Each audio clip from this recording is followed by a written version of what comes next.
Il Comune di Padova ha inviato alla Direzione regionale del Veneto dell'Agenzia del Demanio la richiesta formale di trasferimento a titolo gratuito della proprietà della Casa Dell'Angelo in piazza Surrezione 4 a Padova, attuale sede della storica Associazione Gabinetto di Lettura.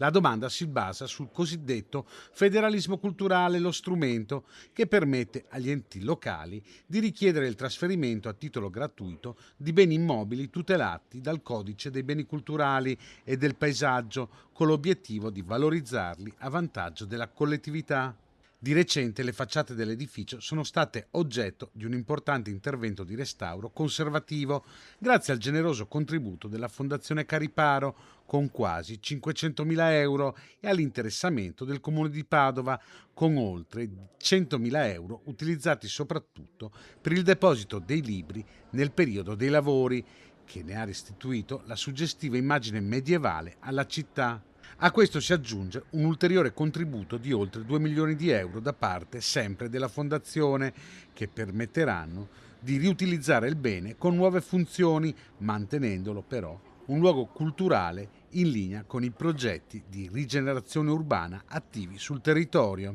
Non sarà solo gabinetto di lettura, ma sarà anche una piccola sala per convegni, essendo molto aperta al pubblico. I lavori cominceranno tra poco. Devo ringraziare sia la soprintendenza che ha collaborato e sta collaborando, sia il Demanio, perché per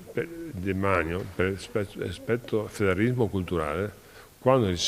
uno mette i soldi, in questo caso non l'ha messi il Comune ma l'ha messi la Fondazione, diventa automaticamente